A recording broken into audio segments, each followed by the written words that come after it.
Welcome to In the Ven Zone with Christine McKay, where we get candid about what it takes to negotiate effectively. You'll learn from the challenges and successes of entrepreneurs, executives, and experts. We help you change the nature of your negotiations and get more from every deal you do. Hey, everybody. Welcome back to another episode of In the Ven Zone, where we help you, the small and mid-sized business owner, level up your negotiations, elevate, ask for more, and expect to get it. One of my favorite Maya Angelou quotes. And I really appreciate you being here. And I would love for you to go check out. You can find out all the show notes and get a transcript of this recording on our website at venn.zone, and just go check it out and look around there. And we got a free gift for you, so please stop by and take a look. Also, remember to rate and review, and really appreciate you being listening and staying tuned in to the episode. So today, as I am always excited for my guests, I am very excited and very honored to have Tim Forrest with us. Tim has over 30 years of experience working in consumer packaged goods and the food industry. And he started out unloading and unloading trucks way back in the day. But then he's worked with brands, some of the largest brands in the world, Nestle, Unilever. But now he works and has done for the last 23 years, helping smaller businesses just get recognized in the food industry and the packaged good industry. And he's been doing consulting for the last 23 years. And Tim, welcome. I am so honored to have you. I'm very excited to have this conversation with you. Thank you. Thanks for being a guest on In the Ven Zone. Oh, thank you so much. I'm expecting to learn something and potentially maybe get some insight from you on negotiating. I'm going to share with you what we do and how it works in the CPG. But I think there's a lot of opportunities for entrepreneurs to do a much better job with negotiations, and possibly you can share some insight for them today. Oh, that would be great. So tell us fill in the blanks a little about how you went from unloading and loading and unloading trucks to working with some of the amazing brands and just getting you've got some your success stories are fantastic. I know. I mean, I went this took 20 years, but literally went from the loading dock and pushing a hand truck, literally at 6 a.m. in the morning, hand truck in the back of a grocery store, to being on a corporate jet. My first delivery, because I actually got promoted to drive a truck, my first delivery was to a super value group. And I ended up on the super value jet 20 years later in my consulting company, leading their executive team how to be smarter with what they're doing in their business. And I put together the field trip. It was my deal. I organized it and I led it and was on, like I said, shared on their jet with their executive team. And so I've really seen almost every piece of the food business. And that's what I do and how I help my clients, is that I've been there, done it before, and the processes and systems that I worked with the largest food companies, I bring those and share them in a way that food entrepreneurs, smaller enterprises can use those to be successful in their negotiations, and how to leverage the fact that they're small to their advantage in the negotiations with some of the largest companies in the world, corporations that are retailers. Oh, I love that, because you and I've talked before, and I love David and Goliath negotiations. I just really enjoy working with smaller businesses and helping them negotiate with larger organizations, because there are some big differences between doing business with somebody who's your peer when you're small versus doing business with somebody like a Nestle or Unilever or Johnson & Johnson or any of the consumer packaged goods, not just in the food industry. So tell us a little bit more about that. What are some of the things that, go ahead. Yeah, just to jump in, one thing that a lot of people may not realize, you might not recognize there's any negotiating going on. And so that's one of the issues. Many of the food entrepreneurs don't even realize they're in a negotiation. Also, because you're dealing with a company that's been in business for maybe 100 years in times, 50 years, 30, many decades, and they have a developed buying department. The way the structural issues on the purchase process is such that there's no thought or no idea that there's any negotiations going on. Also, when you think about the food entrepreneur, they're competing with some of the largest companies in the world. So how can they, as a small company, compete? And so the cards are so stacked against them that there's really no opportunity in that meeting, face to face, to have a real to what you would think of from the movies, or what I think of when I learn about the work that you do, that there's really an opportunity to negotiate. Where's the negotiation, Tim? What do you mean negotiation? I mean, have you run into this in other industries? When I share that, does that?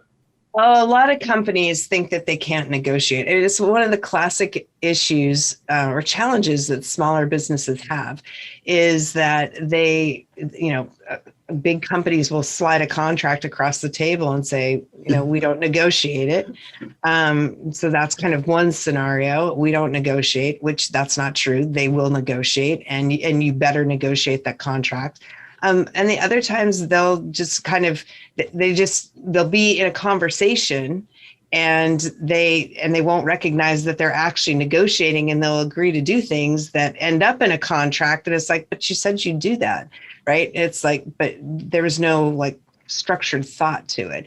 And so I find that people are not very effective at being clear about what it is that they want. And so then they get so enamored with the idea of that big account, oh my gosh, I got that big deal, right, that they forget to think about what's the cost of servicing that account. What do I have to do operationally to adhere to the contractual requirements and all that? So it's this combination of either not recognizing that they're in a negotiation, and then it just happens and they agree to something without realizing that it was a negotiation. And then just when the contract arrives, bigger companies saying, just sign it, we don't negotiate, and, right, and believing it.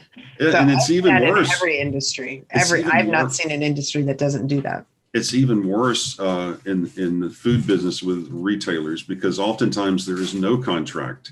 So there is no negotiation because there's no signing. There's nothing to sign. You do sign some agreements as far as vendor agreements, but the actual negotiation for the product is very different. And so you hit on a topic. One of the keys that I share with my clients, and so often I've been hired multiple times to get a client's getting ready for a Walmart negotiation. And so they bring me on and say, Tim, we need you. Now we need you. We need to work with you today. This is really important.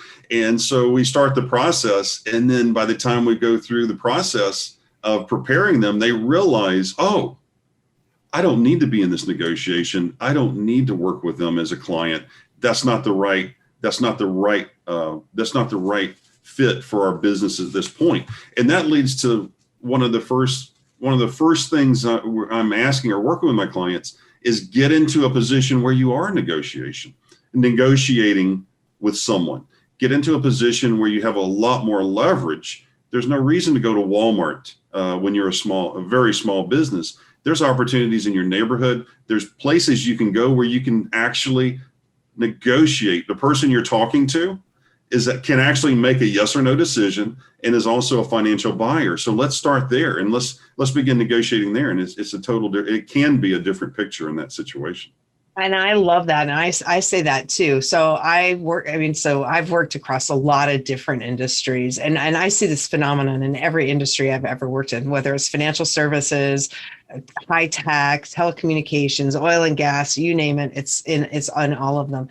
And the thing is that, though a lot of my clients do have kind of client customers that are upstream, that are enterprise organizations.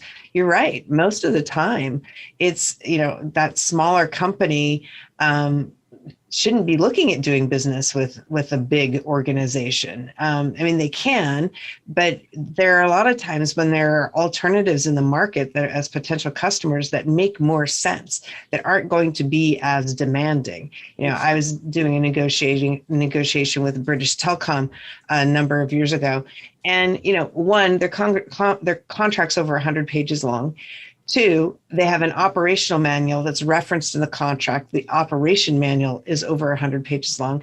You have to do things like send the invoice in a very specific format. If you don't do that, then they can delay payment. The things, if it's a product, how you put it in a box, how you label it. They change how you do your processes. They change how you hire. They change the type of background checks you do. And I mean, it's a lot. If you are not prepared to do that, don't go try to do business with British Telecom. Exactly. And it's the same way with Walmart, any of the largest retailers in America. That's the exact same situation we deal with, from unloading the truck to working there. So, but the beauty is the leverage in the negotiation with these large accounts begins with the smaller accounts you can negotiate with. So you build your power base, you build your success, then you're beginning to add to the strength you have in the negotiation when you're ready to go to those accounts. And that's how I've negotiated with some of the largest retailers, is externally when you're not with the retailer. And there's so many different things you can do outside of the retailer, so that when you get there, you're in a much stronger negotiating position. But you do, when you're there, and this is the other piece, you do so much of what I do is I want to align the goals of my client with the goals of the person we're negotiating with. And then that's the way we're going to make things happen. So when we get alignment, the problem is so many entrepreneurs, so many people starting, they love what they do. They love their item. They're in love with the product. They're a maker. They're a bread baker. They're a granola maker, or whatever it is. And they love their product. They love their recipe. They love the emotion they share with friends and family when they share their product. But they're not in a position to think about, well, what do I need to do to be in alignment with this retailer? And so they don't think in those terms. They don't think about what the objectives are. They don't understand the needs of the buyer. They don't understand the needs of the store. So there's no way for them to get in alignment. And so that's what I do, is I help them to get in alignment. Well, you've just hit on a whole lot of things that I think that's really valuable to kind of unpack a little bit. So one thing was that I love what you talk about, and Tim and I know each other because we both have Blair Dunkley, who was on an episode previously as a mentor. And Blair talks about process versus content, and one of the things that I see people do, and that you just kind of touched on, is that people are so enamored with the content in the product, or the service that they're offering, whatever it is. They get so enamored with the content that they forget that the process aspect of it. And how you just highlighted what you just said was around process. The negotiation process is really a strategic process. It's who are all of my customers, and how can my customer base create options for me to work with these larger organizations. Because if I have a strategy, if I have a customer acquisition strategy and an overarching strategy around X, right? How does that influence, a Walmart or a Target or whatever the big box is that you're trying to get into? Because you're right, it's all about that alignment, and the alignment really is process-related alignment, not content. You will not ever get alignment on content. You get alignment on process. Say a little bit more about that, because I think that is a really big deal.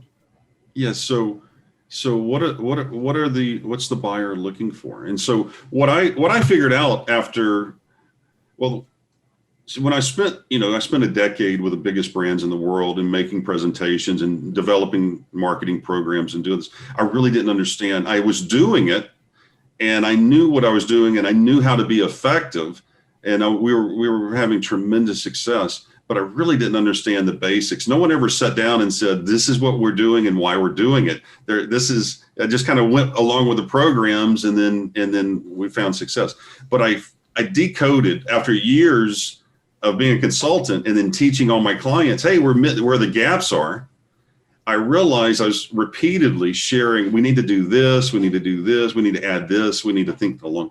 So I developed my 9 pillars. So there's 9 basic gaps that no one has. And it's just three things of information that we have. And so I shared, and it's data. There's 9 buckets of data in 3 areas. So we had to get the information right on the product. So what is it the buyers want to know about your product?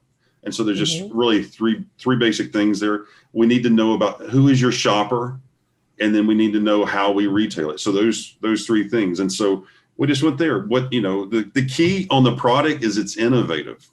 And so, but the definition in my industry of innovative, it may be the same everywhere, but a lot of people don't realize this, is it needs to serve a unique need in the category.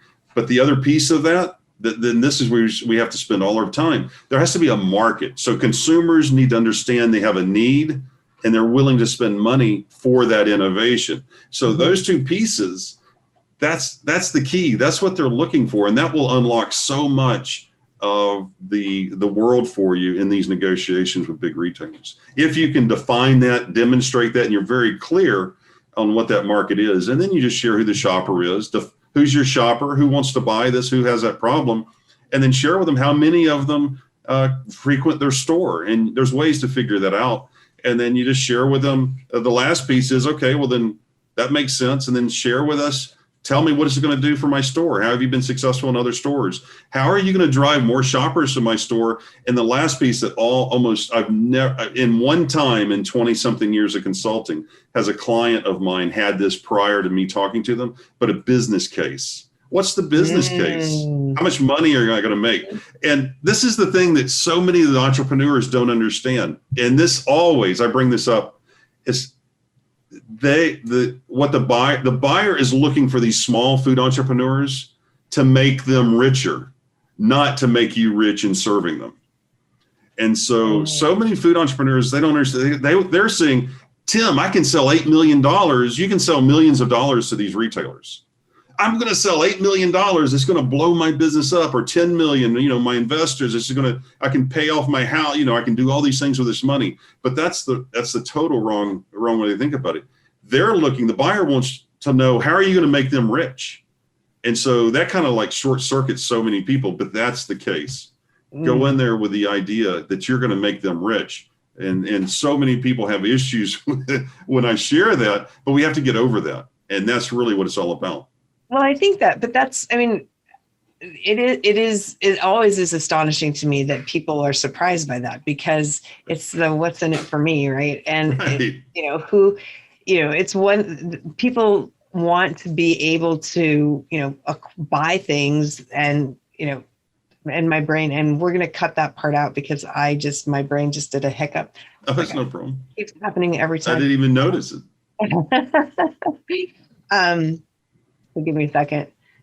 So the thing is that I see that in a lot. I've had a lot of guests talk about that. Roman Tironi, creates apps, mobile apps, and he talked about that same concept, right? It's like, how do you make sure that you're making your clients successful? Right. Because, and I've had people talk to me that, you mean I have to think about my counterpart in a negotiation? And which, when I heard that not long ago, I just was shocked by it. But then I don't know why I was shocked by it, because very, very rarely do people spend enough time getting clear on themselves, let alone being clear on their counterpart. And that's something that I talk about when I'm speaking, is making sure that you are clear on what you want and what's important to you, but also spend time to get clear on what you think that your counterpart needs to be successful, because that is where the negotiation is, figuring out that overlap, which is why the show is called In the Venn Zone, because that overlap is the Venn Zone. That is where agreement exists, is in that interconnectivity, that part where the V on my logo is, for those who can't see my logo, there's a V, a 3-circle Venn diagram with a V underneath it. And it's that the Venn zone is that V. And that's really what you are talking about, making sure that you find out by doing the business case. And the other thing that a lot of people don't do is it is It is always astonishing to me how few people understand their numbers deeply enough to be able to negotiate effectively. You have to, as Scott O'Neill, another guest who's as the CEO of the company that owns the Philadelphia 76ers and the New Jersey Devils, as he says, you've got to do the work. Yes. You've got to do the work. in with our business, there are a couple of numbers that if you know the buyer, if you understand the buyer, the field that you're playing on, you can share just a couple of numbers and almost cut through all the discussion, all the negotiations, and they go straight to yes. And so that's how important it is to understand your numbers. So Christine, I want to ask you, so if I'm a food entrepreneur and I'm going to have what I think is maybe the negotiation of my life or the presentation of my life, they think it's a sales presentation. I'm going to go sell my product to this incredible company. It's going to make our business. I'm going to have to hire more employees, find more money, have more resources and make more money than I ever have. How would you organize it from your training and the sharing with your other clients? What would be the process for them to think about negotiating and going into this process? I guess from a step method, from an organized or your vision of how that would be organized and what the steps are. Well, and like I said, the first step is getting clear on what you want and what you need. And there's making sure that you're delineating between those two, right? Because they are not the same, right? You ask for what you want, but you better know what you need. And and that comes to really having a detailed understanding of what drives your numbers. I've just gone into so many negotiations on behalf of clients that they just are like, they have no idea their numbers. They're like, oh, well, my sales are this. I'm like, okay, but what does it cost to get to those sales, right? Not just cost of goods sold. What are all your operating costs? And what is your profit on your products, right? Go down to that level of detail a lot, because the more detail you have about what drives your numbers, the more you can figure out how you can play, right? Where can I play with, a price overall? Because I always say the price is an output, should be an output of a negotiation, not the input. But most people, when they're selling, are thinking price. They're not thinking about what are all the inputs to price, because it's the inputs that you can negotiate. So maybe you do something different in your manufacturing process or you have the ability to do something different that changes your price dynamic, that gives you flexibility when you're negotiating. So it's really understanding really detailed level of what your numbers are and figuring out what you can do and what the options are for you to improve your profitability.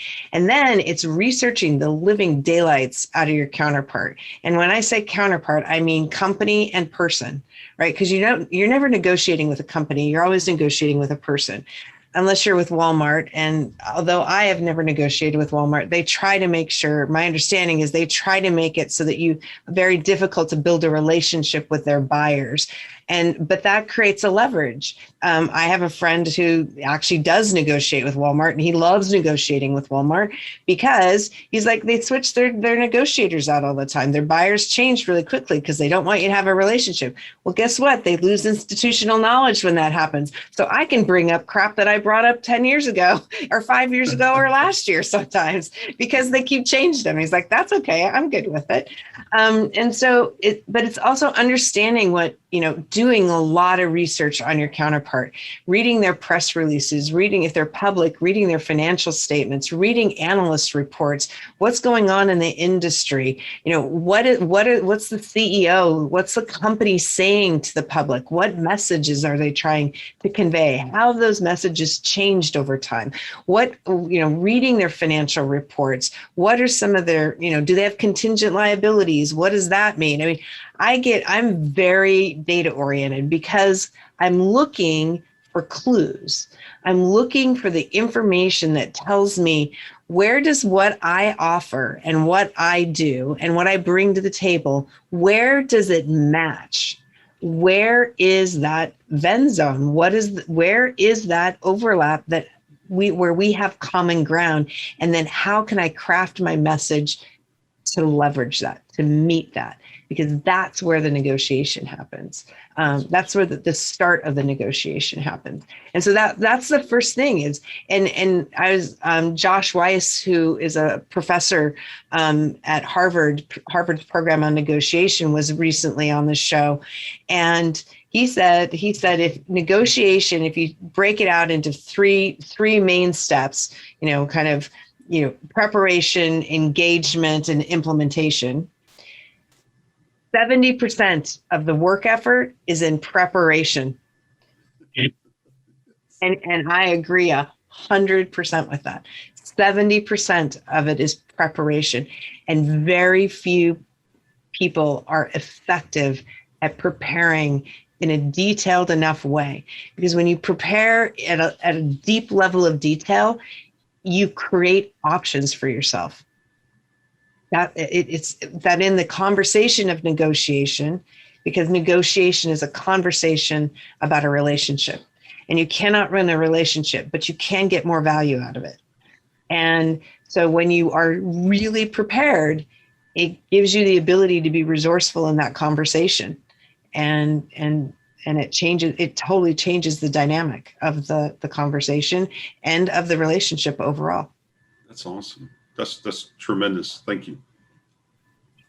So you and I mean, in our previous conversation before we set up this recording, you and I have a lot of things in common in terms of, I think, our negotiation style. Is that how does your approach similar or different than that? Well, I agree with you, but the preparation that you mentioned, that you just discussed, is very important. You have to do the preparation, but the preparation for my clients includes a lot of action. So a lot of work outside of just preparing for the call. You need to take actions in the market. So you need to do a lot of things that are going to impact, that you want to impact that person that you're negotiating with before you get into the room. And so that's a lot of the work that I do. So how can I don't want to say it's pressure, but what actions can I take that are going to impact the individual I'm going to negotiate with before I even enter the room? And so I actually do a lot of work there. And some of the things some people might think are odd or would maybe not do, but if the executive lives in a certain area, why not buy advertising for that community on cable television in that particular area, which we've actually done? Why not buy a billboard that is seen by all the executives that go to work in the offices? And so I've actually done things like that. Why not be in their competitors, have incredible displays and work very well with their competitors and be very successful? I'm not saying you should do this every time, or that's part of every negotiation, but that is part of being successful in these higher level negotiations in this industry. So you got to be very strategic. And so the package, how you design your packaging, the promotions that you do, all the communication, the way that you work with shoppers and consumers, you want to have a relationship. So I want to have a relationship not only with the person I'm negotiating with, but other employees within the company. If store managers, for instance, I want to have relationships with them. How can I impact them? And so a way to do that is to impact their shoppers. So I want to have relationships with their shoppers before I go into that meeting oftentimes. And so this is not, these are some of the things that we do, my clients do, that has helped them to be so successful. That's why they've been able to do the things they do. I have a client, you outlined my 9 pillars, but I have a client from Montana. You mentioned you're from Montana. Yep. And so that when they discovered this way to negotiate with retailers, they had only been able to grow to 100 stores. And this was in December of 2019. They had 100 stores. So COVID happened in 2020. Today they discovered in December, redid their entire presentation, redid their whole strategy on how they think about marketing going to the client. And so today, here we are, 2021, they're in over 2,000 stores. Wow. That's an incredible success story. I know. And Tiffany, if you go on, it's called, the company is Plant Perks. They have a fantastic product. They have a fantastic team. They've done a fantastic job. They've worked to go into 2,000 stores is a heck of a lot of work. But I'm very fortunate that they credit the 9 pillars and the negotiation style that we've been talking about that really changed their business, changed how they thought about the business, and able to go in and actually work and provide value. What they're doing is they're really supplying value. And we don't necessarily call it, I don't frame it as a negotiation. I share it as adding value. And so we're adding value, and we're able to make the things happen. And they've increased the value of their business by millions of dollars by using this technique of negotiation. That's phenomenal. I mean, one of the guests that I've had on the show before, Brenda Sterling Myers, her company, she owns Sterling Teas, and she's out of Texas. And she was telling the story of how she used to be in Whole Foods and a couple of other big brands. And then she's still in some stores, and it gave her some credibility in the market. But she did not enjoy that experience. She found it very frustrating, and she found the store manager, she would have to sell at the store level, and then she'd have to stock the shelves. And so she was spending all her weekends driving to stock the shelves, and that got super frustrating for her. And you had mentioned, you made a comment on when we talked before about kind of some of the demeanor of how kind of, as I don't know if cruel is too harsh of a word or not, but how intimidating and some people can be in the negotiation in the consumer packaged goods space. And I've seen that too. I've had people throw things at me and, call me all sorts of names and, whatever. But tell us a little bit about how it's, because when somebody's thinking about, I have so many people who've been on the show. Nick Youssef is getting ready to launch a new product. I should introduce the two of you. He's launching a chocolate product, like a competitor to Nutella, as a chocolate spread. And so, so many people have these food ideas. It's like it's a thing. And you had told me, you're like, don't go there. So, because my husband has the best Bloody Mary mix on the planet, and it's so good. We ship it to friends all over the place. And you're like, just don't do that. Don't worry about getting into a store.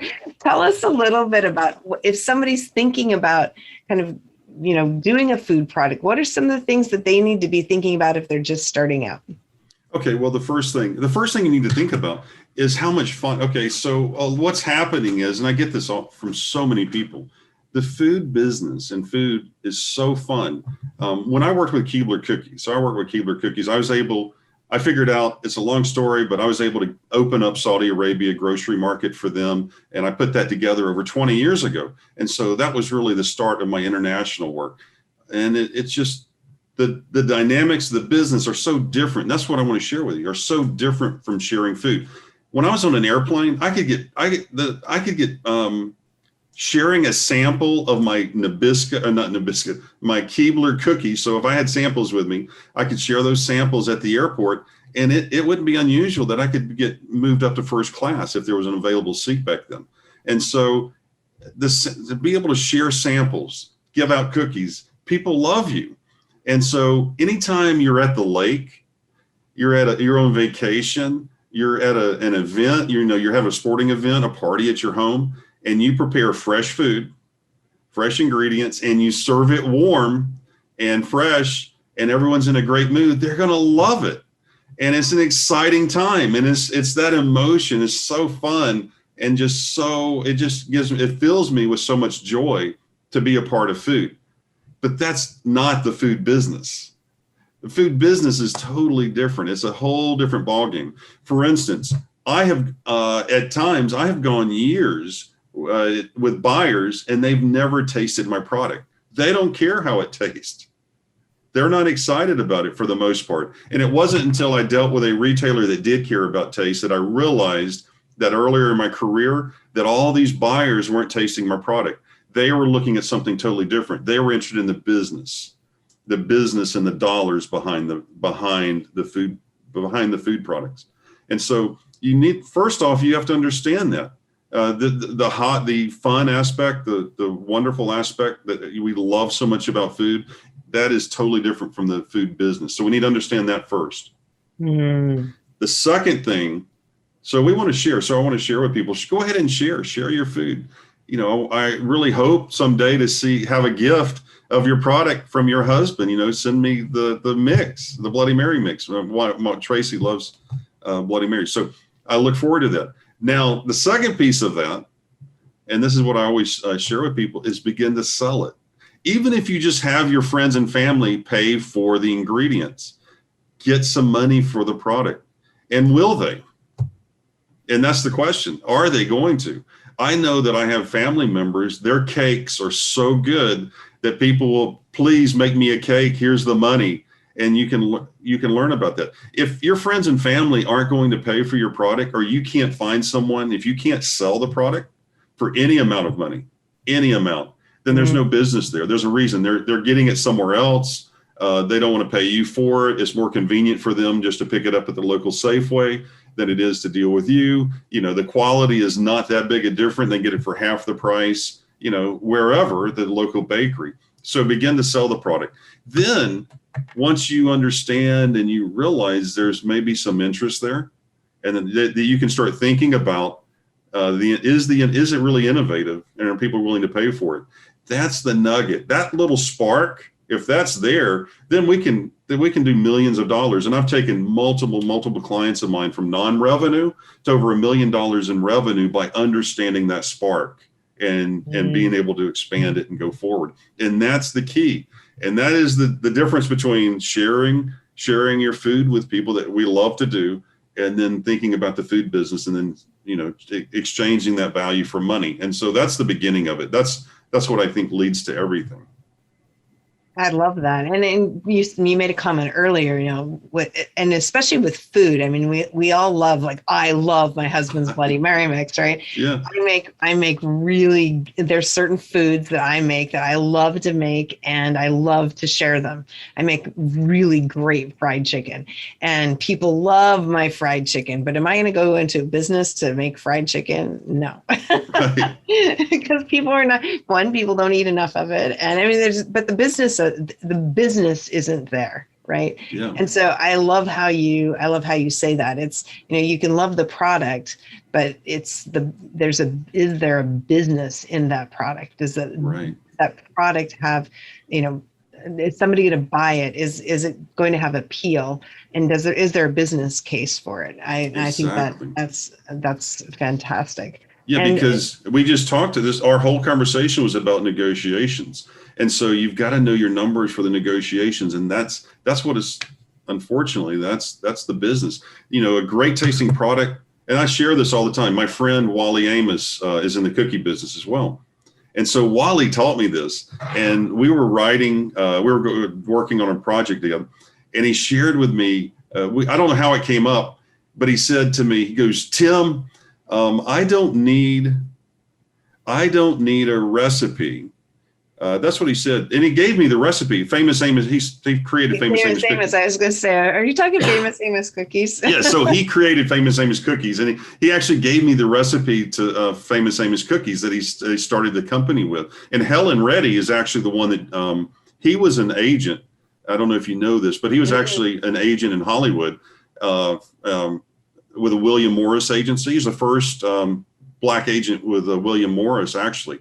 And he discovered Sills and he discovered, I can't remember, but anyway, he said some very famous clients. And then Helen Reddy was one of his clients, and she ended up donating the money for him to start his company. But every time he went to a meeting, he brought his cookies, and they would never start a meeting out where you are without him having his cookies. So he started Famous Amos. But he said, Tim, I don't need a recipe to start. I just need a cookie to promote. So you can give me any cookie and I can promote it.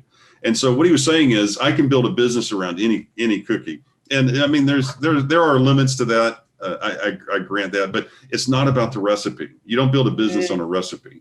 And so that's what so many people don't understand, is the food business is not built on recipes. It's built on just what you shared earlier, the business case. Although there is the entry point. You have to have the right recipe. It does have to be there, but everyone that's successful does have a key recipe. Well, I mean, you can get so many. You can get amazing recipes offline, right? You can go and do a search on Food Network or Delish or whatever, and get great recipes. But it's you can do something. Is there something that you can do with it that then is there a market for it? Right. And so Wally did everything that we just talked about, everything that we just spent our time talking. He did influence those buyers before he came into the meeting. He's in the Smithsonian Institution for the work that he did before he went in these negotiations with buyers. And so they almost had to buy because he did all the work ahead of time. And in the meeting was just almost a formality to actually being on the shelf for the most part. That's amazing. And that's really good. That's very effective preparation for the negotiation, right? Right. It's where it becomes the yes, negotiation is a series of yeses. So it's an accumulation of yeses. And if you can get the yeses before you even walk in the door and sit at the table, then once you're sitting at the table, then that final yes is so much easier to get and to accomplish. I've really enjoyed talking with you today, Christine. I hope it's been valuable for any of your listeners. This has been great. I really appreciate it. I really appreciate the time. I really appreciate the special gift that you gave us earlier, which was with Ali and Farhad. So to everybody who's listening, you're going to want to check a special episode that speaks to some of the volunteer work and some of the philanthropy work that Tim does. So we'll drop that little nugget at a separate time. So check it out. I'm really proud in the last year, and this is thanks to Blair, but before I met Blair, Tim Forrest Consulting had never really financially donated to any opportunities. And so we have been donating our time and efforts, and there's been a lot of work, but it wasn't until one of the things we're passionate about is fighting child labor. And so in Calcutta, India, really, I want to credit Blair a lot of this is we decided to go ahead and begin to fund some of the work that we're doing. And so Tim Forrest Consulting was able to fund, we've been able to fund in the last year 100% scholarships for kids that had never gone to school before that are able to go to school for the first time. And without the scholarships are in the form, if you can believe it, it's actually a internship so they can attend school. If they weren't working, their family wouldn't be able to attend, would not be able to not only attend school, and they can't afford school, they can't even afford for the child not to work.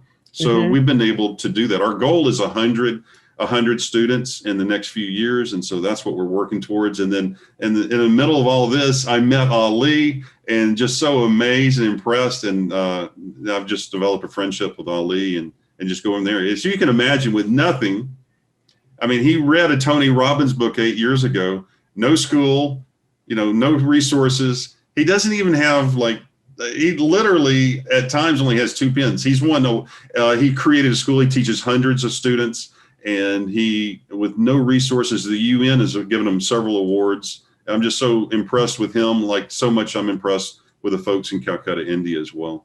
Yeah, I think that the work that you're doing there in Indonesia and in India is just remarkable. And, they're both special parts of the world for me. And I just really think it's amazing, the work that you're doing there. So, Tim, how can people find you?